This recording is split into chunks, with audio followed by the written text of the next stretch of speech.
Hello, അപ്പോൾ ഇതേ നമുക്ക് ചോറുണ്ണാൻ വേണ്ടിയിട്ട് ചിക്കൻ്റെയോ മീനിൻ്റെയോ ഒന്നും ആവശ്യമില്ല കേട്ടോ. വെറും ഈ ഉരുളക്കിഴങ്ങ് മാത്രം മതി. അപ്പോൾ അത് വെച്ചിട്ടാണ് ഞാനിന്ന് ഉണ്ടാക്കുന്നത് കേട്ടോ. അപ്പോൾ ഇതൊന്ന് കണ്ടു നോക്കൂ. ഉരുളക്കിഴങ്ങ് ആദ്യം നമുക്ക് കുറച്ച് വലിയ കഷ്ണങ്ങളായിട്ട് തൊലിയൊന്നും കളയാതെ നല്ലപോലെ കഴുകിയെടുത്തതാണ് കേട്ടോ. അതുപോലെ നരിഞ്ഞെടുക്കുന്നുണ്ട്.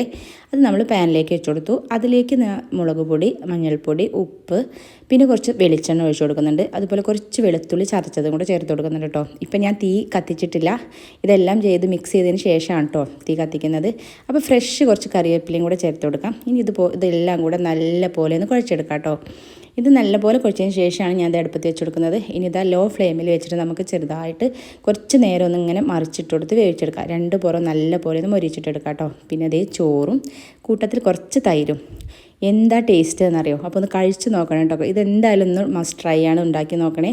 നല്ല ടേസ്റ്റ് ഉണ്ട്. വേറൊരു കറിയുടെ ഒന്നും ആവശ്യമില്ല കേട്ടോ. അപ്പോൾ ഇത് മാത്രം മതി. അപ്പോൾ ഇന്നത്തെ വീഡിയോ എല്ലാവർക്കും ഇഷ്ടമായി എന്ന് വിചാരിക്കുന്നു. ഇഷ്ടമാവുകയാണെങ്കിൽ സബ്സ്ക്രൈബ് ചെയ്ത് സപ്പോർട്ട് ചെയ്യണേ. Okay, by.